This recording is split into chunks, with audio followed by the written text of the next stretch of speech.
Merhaba arkadaşlar, Sofli Parti'nin ikinci bölümüne hoş geldiniz. Bugün sizlerle ikinci bölümde devam edeceğiz. Ben eğlence. Ben oyun ve eğlenceden devam Hayır edeceğiz. yok. Play continue. Ben Pesen play. Dur hava. Yanlış yaptık. Yanlış mı? Evet. Play game. No. Yes. Yeah. Press and play. Pesen You play. and the baby. Kırmızı yine Benim oyun yani. Ne oyunu gibi. Ne kırmızı. Bağdaş kurmasana. Bağdaş kurmuş ay gibi. Tamam hadi devam et. Devam et. Bir dakika. Tamam hadi. Nerede? Oh ne güzel. Tam vurdu üçü bırak. Bırak. Abi Bet kıllı oynuyor. Georgia. Kıllı Georgia. Oyun kesinlikle yapamayacağım demiştim sana. Hadi. Demedi deme. Hızlı oyna. Of olmadı. Bizim taktiğimiz yavaş atmak.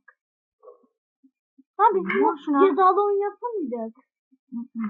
Ama neyse biz.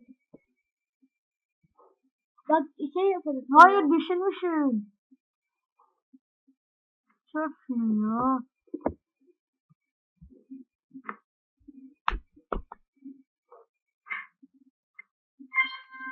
İki puan aldım. Sıra bende. 5 puan olan kazanıyor arkadaşlar. Aslında 10 puan da. Aynen. Biz de şey indirdik. Oha o kadar kazma. Kazma sürekli dalarım sana. Şimdi fırlatayım da sen de. İzle. Huhu. Gel buraya. Gel. Huhu. 2-2. Allah'tan 2-2. Gel buraya gel. Bana aferin. Sana kır.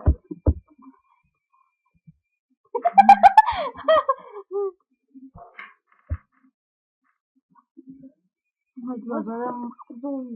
Hadi bakalım Demet Akalın. Uçtayım. 2 yarımsın. O kadar çok sıkılma birazdan. İzle buradan. Hayır. Hayır. Evet. Bende sıra. 5 olan kazanır. Kesin ben kazanırım yine. Güzel. Geçenki evde de ben Ben bir kazandım. 3 puan alayım. Bu arada geçen videoyu tam sağda çıkan şeye basarak gidebilirsiniz. Sen sağda Unutmuşum etiket söylemeyi. çıktı.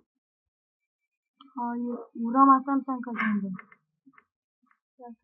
Hayır. Evet. Rozdakine vuramazsam.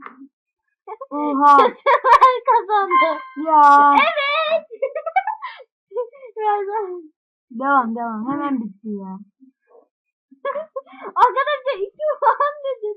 9'a 2. Kızların gücü adına. Hemen benim. Öf zaten bitti ben kazandım. Evet. Neyse Evet arkadaşlar bugün bu kadar oldu. bu kadar Çok yeter. ezildim. Çok ezildim.